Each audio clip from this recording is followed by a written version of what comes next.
Oui, merci Monsieur le Président, chers collègues. En tant que maire d'une commune ayant 4 quartiers en politique de la ville, vous comprendrez facilement que ce sujet me tient particulièrement à cœur. Et comme de nombreux maires qui sont présents aujourd'hui dans cette assemblée et qui sont concernés, j'ai signé l'appel de Grigny pour exiger des mesures d'urgence à la hauteur des besoins et des enjeux. Vous le savez, Monsieur le Président, loin de toute vision démagogique, discriminante et xénophobe, la politique de la ville est une nécessité. Elle résulte d'une démarche empirique, faite d'expériences dans le champ urbain comme dans le champ humain, réalisée dans des quartiers en voie de relégation et de déclassement pour lutter contre les inégalités et la fracture républicaine.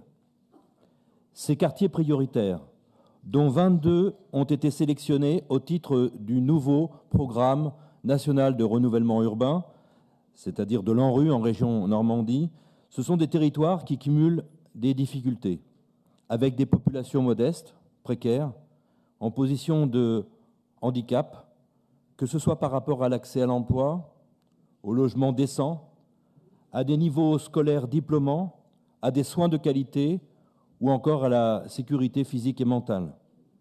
Dans ces quartiers, une politique d'exception avec des moyens suffisants à la hauteur des ambitions est nécessaire pour que, partout en France, ces territoires fragilisés soient mieux traités en vue d'assurer la cohésion républicaine.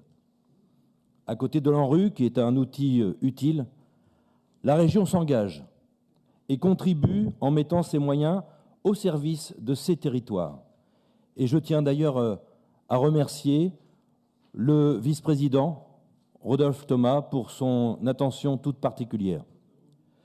Dans un contexte est mis à mal par la politique du gouvernement, en dégradant leur autofinancement et en les obligeant à se regrouper, en dépit d'ailleurs de l'utilité de leur travail sur les territoires et leur connaissance de proximité, il est temps d'abandonner une politique du logement, du tous propriétaire. Elle provoque des conséquences désastreuses, notamment en termes de dégradation des copropriétés.